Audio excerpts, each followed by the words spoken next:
नमस्कार दोस्तों, मैं दिलीप कुमार तेज स्टडीज में आपका स्वागत है।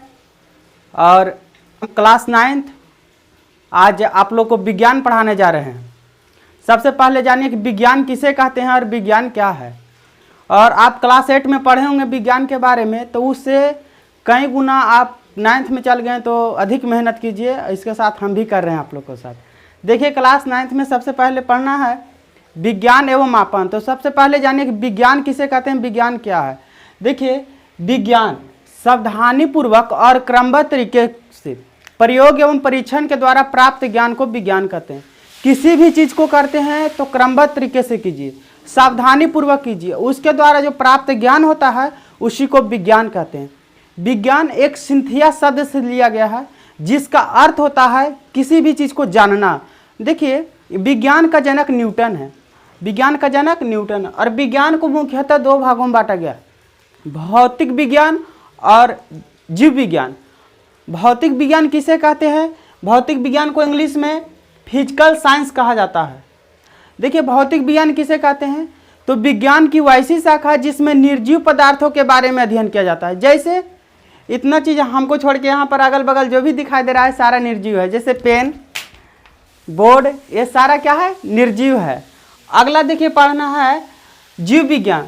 जीव विज्ञान किसे कहते हैं? तो विज्ञान की वैसी शाखा जिसमें जीव तथा जंतुओं के बारे में अध्ययन किया जाता है उसे जीव विज्ञान कहते हैं। जीव विज्ञान का जनक अरस्तु को कहा जाता है और भौतिक विज्ञान का जनक न्यूटन को कहा जाता है। भौतिक विज्ञान को दो भागों में बांटा गया है। पहला भौतिकी विज्ञान और रसायन विज्ञान। भौतिकी विज्ञान को फिजिक्स कहते हैं, इसका जनक न्यूटन है। और रसायन विज्ञान का जनक लेवोजियर है। तो जानिए कि भौतिक विज्ञान किसे कहते हैं? तो विज्ञान की वैसी शाखा जिसमें प्राकृतिक तथा प्राकृतिक से संबंधित घटनाओं के बारे में अध्ययन किया जाता है उसे भौतिकी विज्ञान कहते हैं। इसको भौतिकी शास्त्र भी कहा जाता है। भौतिकी विज्ञान का जनक न्यूटन को कहा जाता है। और रसायन विज्ञान विज्ञान की वैसी शाखा जिसमें रसायन पदार्थों के बारे में अध्ययन किया जाता है, जैसे जिसको इंग्लिश में केमिकल पदार्थ कहते हैं। रसायन विज्ञान का जनक लेवोजियर को कहा जाता है। जीव विज्ञान को भी मुख्यतः दो भागों में बांटा गया है। जीव विज्ञान को इंग्लिश में बायोलॉजी कहते हैं। बायो का अर्थ ही होता है जीवन और लॉजी का अर्थ होता है अध्ययन करना। मतलब जीव विज्ञान विज्ञान की वैसी शाखा जिसमें जीव या सजीव के बारे में अध्ययन किया जाता है उसे जीव विज्ञान कहते हैं। जीव विज्ञान के मुख्यतः दो शाखाएं होते हैं। जंतु विज्ञान को प्राणी विज्ञान भी कहा जाता है और एक वनस्पति विज्ञान। जंतु विज्ञान किसे कहते हैं? तो विज्ञान की वैसी शाखा जिसमें जीव जंतुओं के बारे में अध्ययन किया जाता है, इसका जनक अरस्तु है। जंतु विज्ञान को इंग्लिश में जूलॉजी कहते हैं। और अगला है वनस्पति विज्ञान।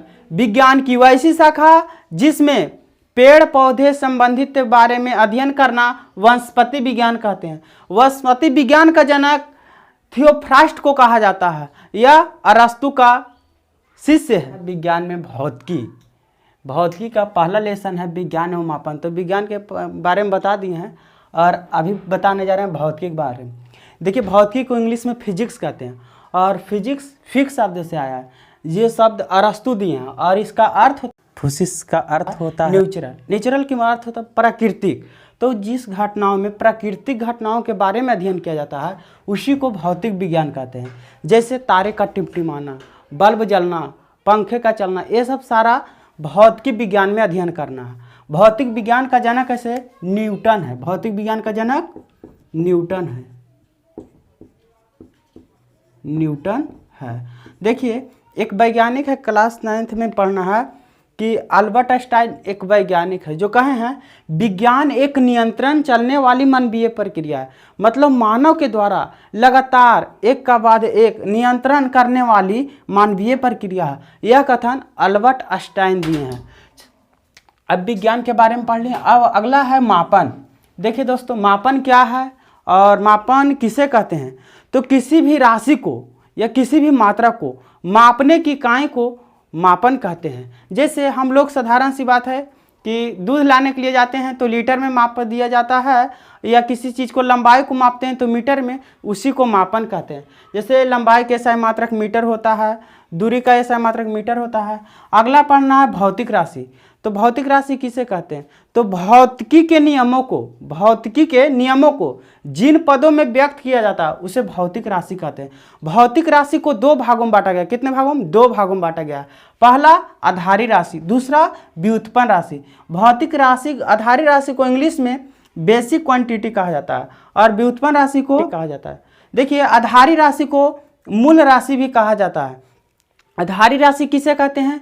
तो वे राशि जो स्वतंत्र मानी जाती है, किसी दूसरे पर निर्भर नहीं रहता है, वो अपने आप पर डिपेंडेंट रहता है, किसी दूसरे पर नहीं। इसकी संख्या 7 होती है। और देखिए व्युत्पन्न राशि, व्युत्पन्न राशि वैसी राशि जो आधारी राशि पर निर्भर रहता है। जैसे क्षेत्रफल है, तो क्षेत्रफल, देखिए क्षेत्रफल, आधारी राशि की संख्या 7 है। आधारी राशि को मूल राशि कहा जाता है, इनकी संख्या 7 होती है। पहला देखिए लंबाई, दूसरा द्रव्यमान, तीसरा समय, चौथा तापमान, पांचवा ज्योति तीव्रता, छठा विद्युत धारा और सातवां है पदार्थ का परिमाण। 7 आधारी राशि होते हैं। देखिए SI मात्रक और संकेत सारा चीज जानना है। तो देखिए लंबाई का SI मात्रक मीटर, संकेत m होता है। द्रव्यमान का SI मात्रक किलोग्राम, संकेत kg होता है।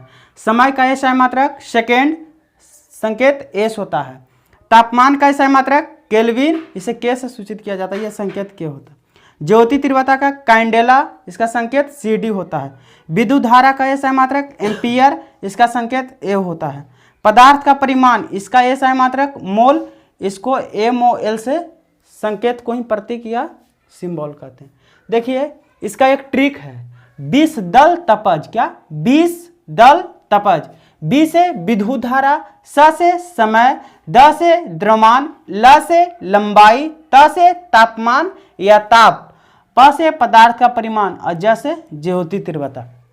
देखिए व्युत्पन्न राशि किसे कहते हैं? तो बताएं कि वैसी राशि जो आधारी राशि पर निर्भर रहता है उसे व्युत्पन्न राशि कहते हैं। मतलब आधारी राशि कहने का मतलब कि ये 7 पर निर्भर रहेगा, उसी को व्युत्पन्न राशि कहेंगे। जैसे इसका एग्जाम्पल, जैसे क्षेत्रफल के ले लीजिए, क्षेत्रफल बराबर होता है L/B, या फिर कहते हैं इसको लंबाई गुने चौड़ाई। ठीक है, तो लंबाई को किस चीज़ में मापा जाता है? मीटर में। और चौड़ाई को भी किस चीज़ में? मीटर में मापा जाता है। तो metre into metre, metre square. तो व्युत्पन्न राशि कहते हैं कि आधारी राशि पर डिपेंडेंट करता है। क्यों? क्योंकि देखिए लंबाई के SI मात्रक मीटर होता था, यहाँ भी मीटर है, और चौड़ाई का SI मात्रक मीटर, तो मीटर में मीटर से गुना होता है, मीटर स्क्वायर। ये व्युत्पन्न राशि आधारी राशि पर डिपेंडेंट होता है।